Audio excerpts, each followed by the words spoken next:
Hi, 8th grade. This is lesson 6 of module 6, so the last lesson for this module. They go right into the step it out, so let's look at these questions and then you can work on them on your own and we'll come back and do them together.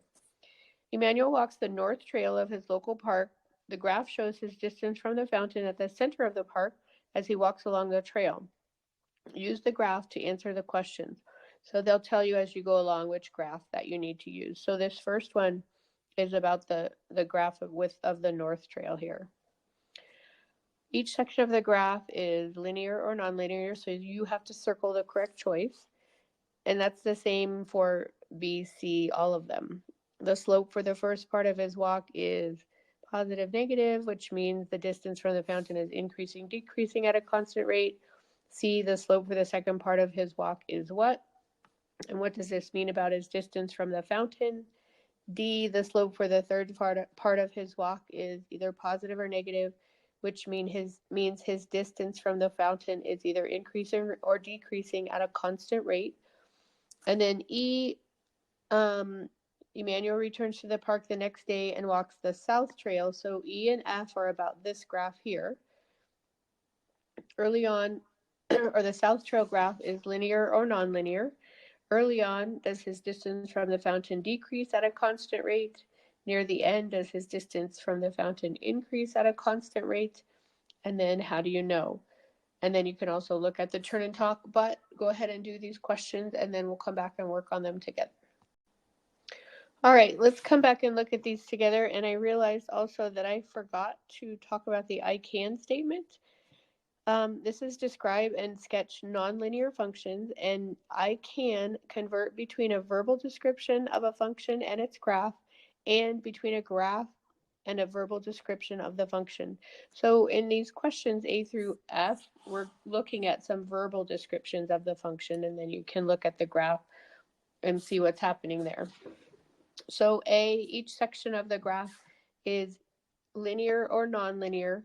So you can see here, this is a straight line, this is a straight line, and this is a straight line. So this is linear. The slope for the first part of his walk is either positive or negative. That's a negative slope. As it goes from left to right, if it's going down or descending, that means it's a negative slope.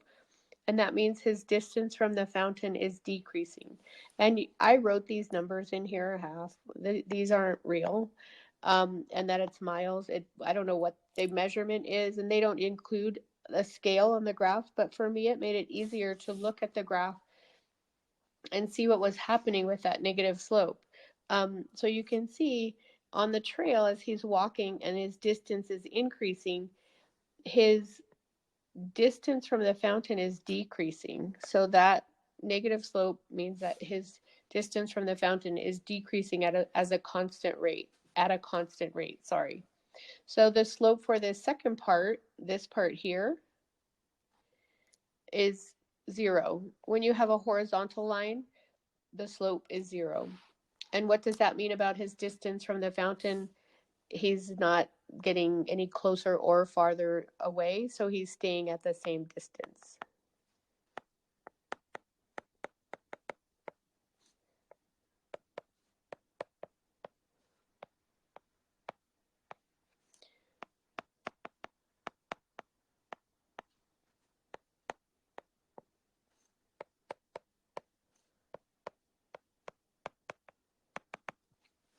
So D, the slope for the third part, so this part here,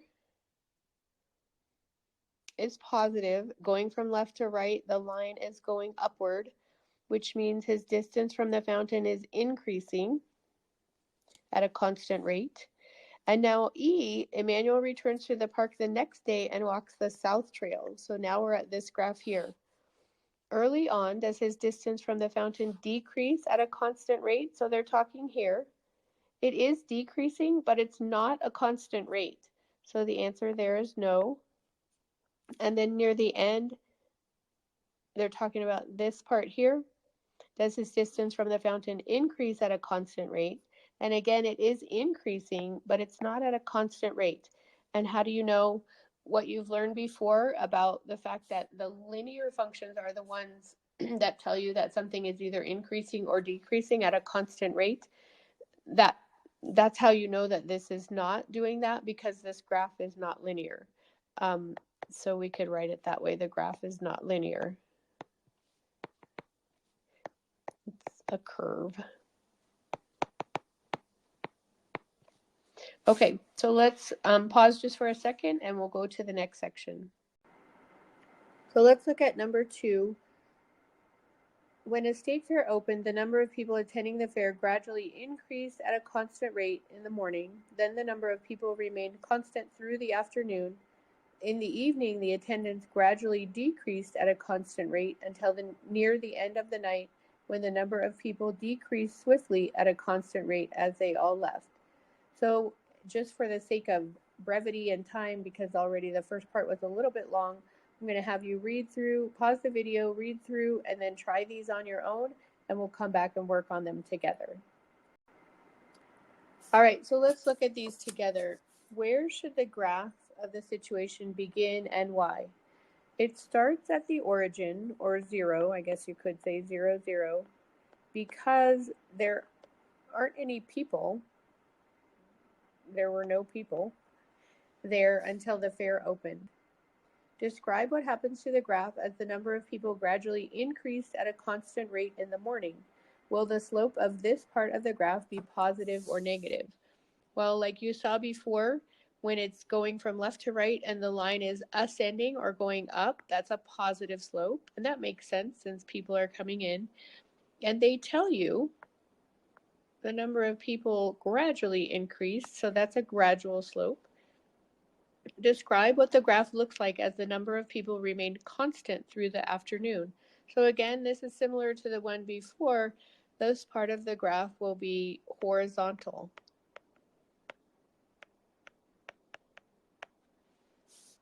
D, describe what happens to the graph as the number of people gradually, again, there's that great word, decreased at a constant rate. Will the slope of this part of the graph be positive or negative? Now the line is going to be going downward as you move from left to right, so that's a negative slope, and it will be gradual. Describe what happens to the graph near the end of the night when the number of people decreased swiftly. That tells you something, as they all left. Will the slope of this part of the graph be positive or negative? Will it be steep or gradual? Now, because the line is descending or going down as you move from left to right, it's a negative slope. And because the people are leaving quickly, well, I guess a lot of people are leaving all at the same time, that's a steep slope. F, use what you described to sketch the situation. So what they want you to do is use the information that you've done in this part, A through E, and sketch on the graph. So let's look at that. So we know that it starts at the origin, so it would start here.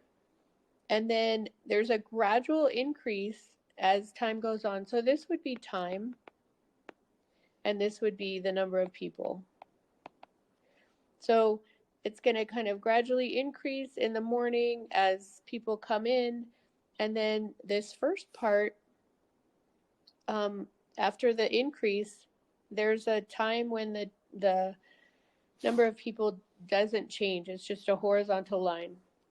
And then as it gets closer to the evening, there's begins to be a gradual decrease. Whoops, it would be attached. But then at some point they tell you that there's a steep increase in the number of people that leave. And so that would be more like this. It would have a steeper slope, something like that. So that would look something like that. G, suppose the number of people attending the fair continue to gradually increase at the same constant rate throughout the afternoon. So that makes a difference instead of remaining constant. So they're saying you wouldn't have this part here. So let's look at that. So if it continues at that same gradual rate, again, it's going to start here at the origin. And throughout the afternoon, the gradual increase. But then there's no time where it remains constant. And then it starts to gradually decrease in in the later part of the day, but then there's still that steep decrease until everybody's gone. So that's kind of an idea of what those might look like. Yours might look a little bit different, but probably something similar. So that's the end of this lesson. We'll see you in lesson 7-1.